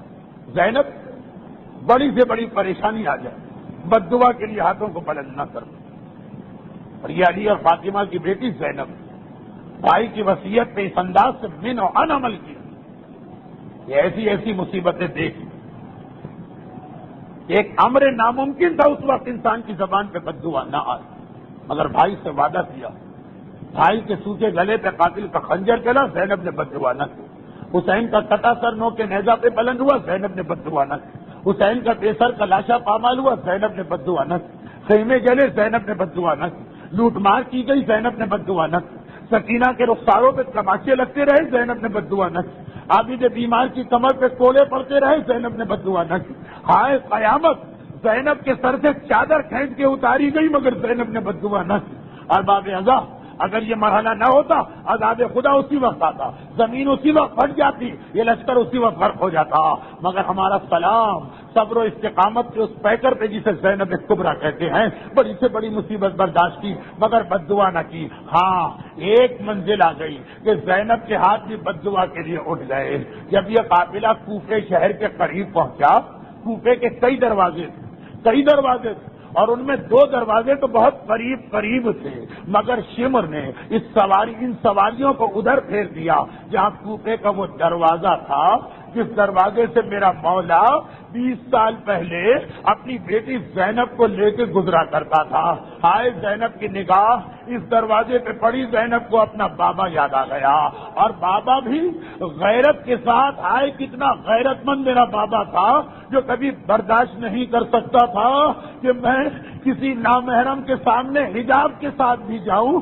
کتنے ہی ایسے موقع آئے تھے کہ مکے یا مدینے سے واپسی میں کوفے کے قریب پہنچی سواری، دن کا وقت ہے، گھر سامنے نظر آ رہا، زینب نے کہا بابا چلیے، کہا نہیں بیٹی زینب نہیں، اگر کہ تو حجاب میں ہے مگر وقت تو دن کا ہے، اگر علی اس وقت تجھے لے کے چلا تو کتنے ہی نامحرموں کی نگاہ تجھ پہ پڑے گی، علی کی غیرت برداشت نہیں کر سکتی، ٹھہر جا، آدھی رات کو جب اندھیرا اور سناٹا ہوگا تب ہم چلیں گے۔ اور آدھی رات کو بھی جب میرا مولا اس دروازے سے اپنی بیٹی کو لے کے چلتا تھا تو پتا تھا زینب جیسی بیٹی کو لے کے جا رہا ہوں، مگر ہائے میرے مولا کی غیرت، بار بار پوچھتے تھے زینب ابا تو صحیح طریقے سے اوڑھی ہے، نقاب تو صحیح طریقے سے بندی ہے، ایسا نہ ہو اتفاقاً ہوا چل جائے اور کسی کی نگاہ میری زینب پر پڑ جائے، پتا ہے زینب جیسی بیٹی ہے، قیامت آ سکتی ہے، یہاں بے حجابی میں لاپرواہی نہیں، مگر علی کی غیرت۔ ہائے زینب، اپنا بابا یاد آ گیا، ایک مرتبہ اپنی حالت دیکھی، سر پہ چادر نہیں ہے، کھلے بال ہیں، نامحرموں کا ہجوم ہے، اور وہ دروازہ ہے جو میرے بابا کی یادگار ہے۔ شمر کو بلایا، اے شمر، اور کچھ نہیں کہتی ہوں، البتہ اگر کسی اور دروازے سے لے جائے اور وہ دوسرا دروازہ تو بہت قریب ہے۔ ہائے جواب کیا ملا، ذرا دیکھیے کیسی بے غیرتی اور ڈھلائی کا جواب ہے۔ شمر یہ بھی کہہ سکتا تھا نہیں زینب ہماری مصلحت یہی ہے، یہ بھی کہہ سکتا تھا زینب ہمارا حکم یہی ہے، یہ بھی کہہ سکتا تھا زینب ہم نے تیاریاں یہاں سے کی ہیں، مگر دیکھیے اس کا جواب کیسا ہے، کیا کہتا ہے، زینب کیا آج بھی اپنے آپ کو شہزادی سمجھ رہی ہو، ہماری قیدی ہو، جو ہم کہیں گے تمہیں ماننا پڑے گا، بس اتنا سننا تھا۔ ایک مرتبہ حیدر کرار کی بیٹی کو جلال آ گیا، آواز دی اے کلثوم و رقیہ، اے رباب و فروا، اے لیلا و سکینہ، یہ ہمیں مجبور سمجھ رہا ہے، ارے میں ہاتھ اٹھاتی ہوں اور بد دعا کرتی ہوں، تم سب مل کے آمین کہنا۔ اے ارباب عزا، ایک منزل فاطمہ کی زندگی میں بھی آئی تھی، شہزادی نے بد دعا کے لیے ہاتھ اٹھائے تھے، جب پتا چلا تھا علی کے گلے میں رسی باندھی گئی ہے، زینب کو یاد ہے ایک مرتبہ میری ماں نے بھی ہاتھ بلند کیے، لیکن جیسے ہی بد دعا کے لیے ہاتھ بلند کیے، آسمان کو دیکھنا چاہا، آسمان سے پہلے نو کے نیزہ پر بھائی کا کٹا سر نظر آ گیا، حسین کی آنکھوں سے آنسو بہ رہے، گھبرا کے کہا بھائی جاؤ، تم اور رو رہے، عباس یاد آ رہا، اکبر بیٹا یاد آ رہا، ننا اصغر یاد آ رہا، کٹے سر سے آواز یاد آئی نہیں زینب، وہ مقصد یاد آ رہا جس پہ سب کو قربان کر دیا. زینب بد دعا نہ کرنا، جس طرح سمت ہے اسی طرح چلی جاؤ. بس ایک مرتبہ ہاتھ نیچے کیے، چہرہ جھکایا. بیویوں اب میں بد دعا نہیں کرتی ہوں، میرا بھائی منع کر رہا ہے، مگر کوئی تعجب نہیں ہے. بڑھتے بڑھتے پلٹ کے نجف کو دیکھا ہو اور آواز دی ہو یا علی مدد. بابا اپنی زینب کو کی مدد کو آئیے، نامحرموں کے درمیان بے مقنع چادر کھلے بالوں کے ساتھ جانا پڑا.